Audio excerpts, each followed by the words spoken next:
Dan saya yakin sampean pasti pernah mengalami ini, dan angka kematian seperti ini bos, ini cukup tinggi.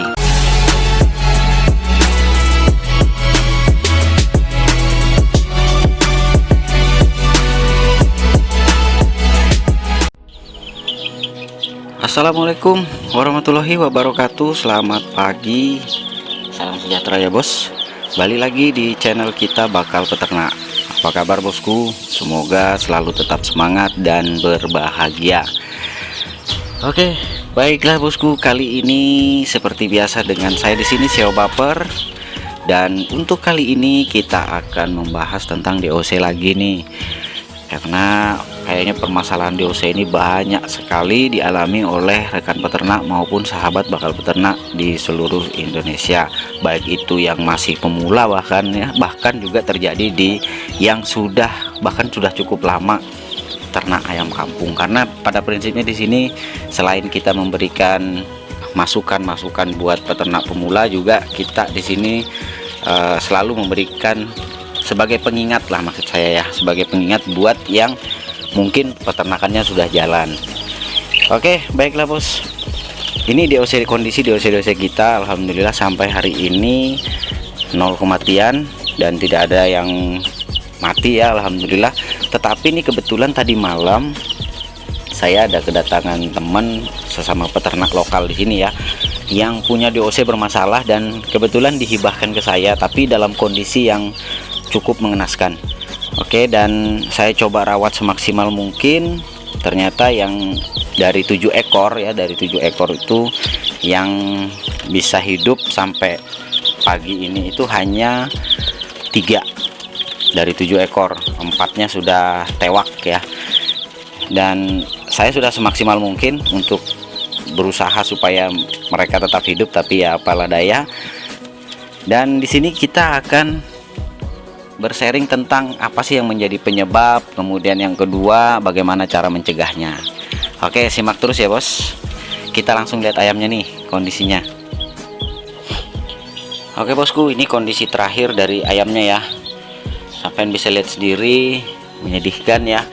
Dan tanda-tandanya itu pertama ya, ini pertama kita pelajarin dulu ya bos, supaya kita bisa sama-sama belajar nih.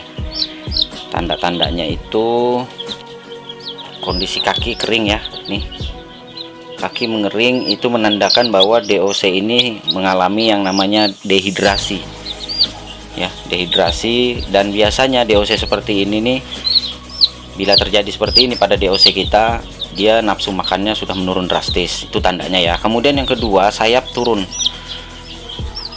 Selain pertumbuhan sayap yang tidak normal, juga terkesan sayap itu pertumbuhannya nggak normal. Nah ini nggak normal dan turun, jadi kelihatanlah bedanya. Nanti saya akan lihatkan perbedaan antara DOC yang sehat dengan DOC yang bermasalah. Ini sudah DOC bermasalah nih bos ya, saya juga nggak berani jamin nih apakah ini mampu bertahan ya. Jadi selain ini kakinya pada kering ya, ini kakinya pada kering kecil, kemudian kalau dipegang gini bos dingin dia ya kakinya. Kemudian pertumbuhan bulu juga nggak normal ya. Ini sudah cukup lumayan nih sebenarnya, sudah agak kuat dibanding tadi malam. Saya udah coba rawat ya. Nih kondisinya bos ya, sama kondisinya, kakinya juga kecil dan kering. Kita pelajari dulu ya bos ya, kita pelajari dulu kira-kira apa yang menjadi penyebab. Yang pertama adalah biasanya kalau ini ditetaskan di mesin tetas, paling lama DOC setelah menetas itu paling lama 2 hari 2 malam itu sudah harus dikeluarkan. Dan terutama buat sampean yang menggunakan sistem hatchery ya, itu harus jangan terlalu lama bos, dibiarkan terlambat diangkat ya, harus segera dipindah ke kandang brooding. Kemudian biasanya juga terjadi nih kalau dia, yang kedua ya, kalau dia pengiriman, kalau kita beli DOC di luar daerah, biasanya karena pengiriman yang terlalu jauh, sehingga yang terjadi pada DOC yang dikirim ini adalah kepanasan atau mungkin terlalu padat di dalam box, yang menyebabkan DOC ini menjadi dehidrasi. Dan biasanya kalau sudah seperti ini, DOC itu sudah biasanya ya umumnya sih kalau saya bilang ya 70-80% itu pasti mati ya. Ya itulah biasanya, makanya kalau kita di daerah Kalimantan ini, karena kita di sini masih kurang breedingan, jadi teman-teman peternak di Kalimantan biasanya membelinya dari Jawa. Nah, karena pengiriman yang jauh, biasanya kalau kita order 200 ya, 200 ekor itu biasanya yang selamat nyampe itu, kalau benar-benar dari Jawa ya, itu biasanya yang selamat nyampe paling separuhnya kalau terjadi kesalahan pengiriman ya. Oke, lanjut. Yang ketiga, manajemen kandang yang kurang tepat, bos. Biasanya yang umum terjadi itu kurangnya wadah minum. Biasanya wadah minum itu, satu tempat wadah minum itu untuk 100 ekor ya. Jadi kalau kita populasi 1000 DOC itu minimal 10, karena DOC ini umumnya biasanya, apalagi kalau dia baru datang, baru nyampe, itu biasanya kuat minum. Kemudian lagi yang keempat, kondisi kandang brooding itu tidak nyaman, kepanasan atau terlalu padat. Perhatikan juga di sini ya bos ya, kepadatan dari kandang brooding kita. Nah, biasanya saya menggunakan box magic. Box magic itu kalau yang ukuran 122 kali 50, tingginya 50, itu biasanya maksimal saya isi hanya 35 ekor saja. Kalau lebih daripada itu, dan itu pun hanya 21 hari bos. Kalau sudah 21 hari wajib dipindah ke kandang lain atau dibagi dua, karena kalau enggak semakin hari semakin padat. Dan otomatis di sini juga selain memicu amonia, karena kotorannya juga sudah mulai banyak kan. Beda kalau sampai di sebuah kandang yang besar kemudian sampai berikan sekat, itu beda bos. Itu lebih, kalau menurut saya lebih bagus seperti itu. Nah, sekarang bagaimana cara mencegah ya? Cara mencegahnya gimana nih supaya DOC kita itu bisa 100% hidup? Karena gini bos, banyak sekali yang melakukan apa ya, menyampaikan bahwa DOC saya hidup 100% gini ya. Tetapi sebenarnya ilmu dari merawat DOC ini memang jujur aja saya bilang walaupun mudah, tapi jangan digampangkan ya. Ya, jadi cara mencegahnya gimana? Yang pertama adalah perhatikan manajemen suhu dan kelembaban. Ingat bos, kalau dia terlalu panas maka dia akan dehidrasi dan secara otomatis nafsu makannya akan menurun secara drastis. Ya, akan menurun secara drastis tuh bos. Kemudian kalau kelembaban tinggi juga akan memicu DOC kita itu mudah terkena penyakit yang disebabkan oleh bakteri seperti mencret, kemudian bintilan. Apalagi kalau kandang broodingan kita itu banyak nyamuk ya. Makanya saya selalu katakan bahwa kandang brooding itu atau box magic itu, pastikan kandang untuk DOC itu jangan sampai, harus kita pastikan itu tetap hangat dan bebas dari nyamuk ya. Kemudian yang kedua, pemberian air gula untuk sumber energi, elektrolit ya, atau larutan gula merah. Biasanya kalau untuk per 1000 ekor nih, ini untuk takaran ya buat sampai yang ternaknya lumayan banyak. Untuk per 1000 ekor itu kurang lebih sekitar setengah kilogram gula merah bos. Jadi tinggal dikira-kira aja itu, kalau untuk DOC 100 ekor berarti takarannya kita bagi 10 dari setengah kilogram, berarti sekitar berapa itu, 500 gram saja ya untuk 100 ekor DOC, dilarutkan di dalam air ya. Kemudian yang ketiga, berikan jamuan.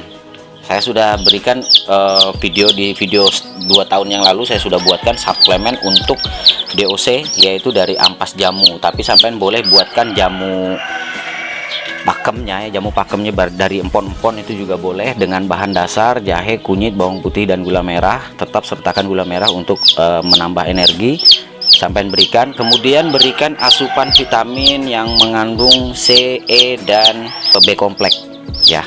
Jadi saya di sini ada punya vitamin ya untuk DOC, sebentar ya. Ya, jadi kita biasa pakai ini bos. Kita pakai ini Right Chick ya untuk DOC. Ini banyak mengandung vitamin.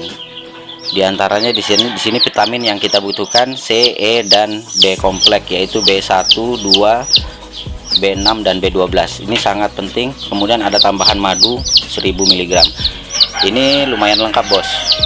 Nggak promosi, tapi saya pakainya ini. Oke, kemudian lanjut. Yang keempat, jumlah tempat minum itu sesuai dengan jumlah ayam. Seperti yang saya katakan tadi, ini salah satu untuk mencegah.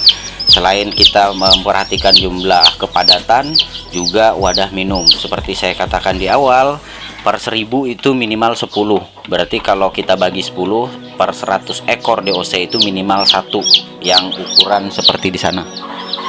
Tuh, seperti di sana itu. Ya. Karena ini penting, Bos.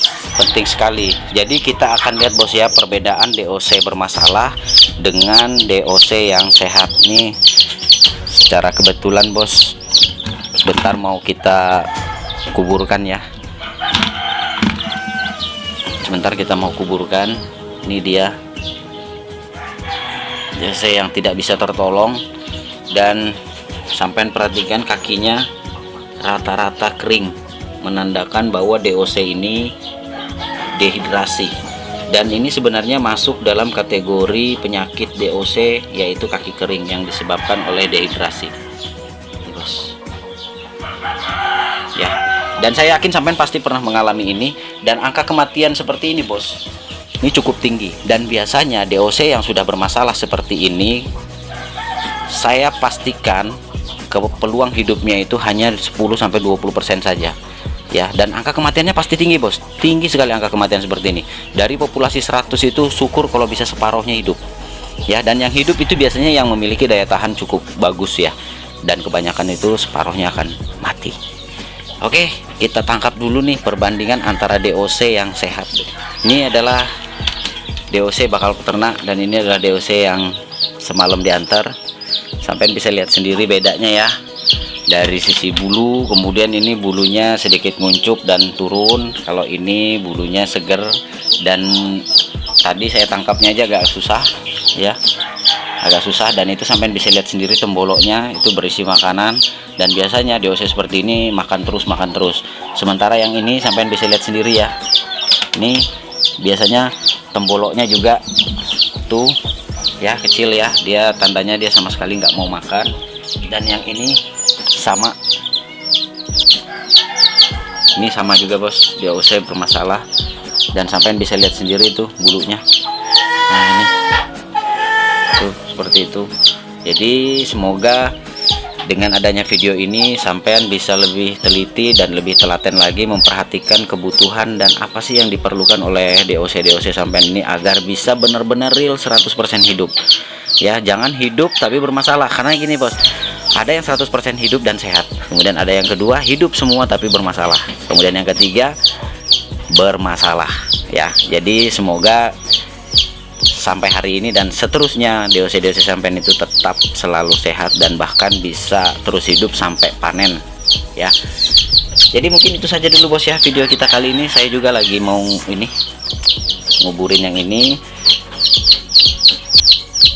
ya. Seperti biasa, semoga bakal peternak bisa terus memberikan inspirasi dan motivasi untuk sampean untuk terus beternak skala rumahan mandiri. Oke, itu saja dulu video kita kali ini. Sampai jumpa di video-video kita berikutnya. Assalamualaikum warahmatullahi wabarakatuh. Salam sukses dari Bakal Peternak.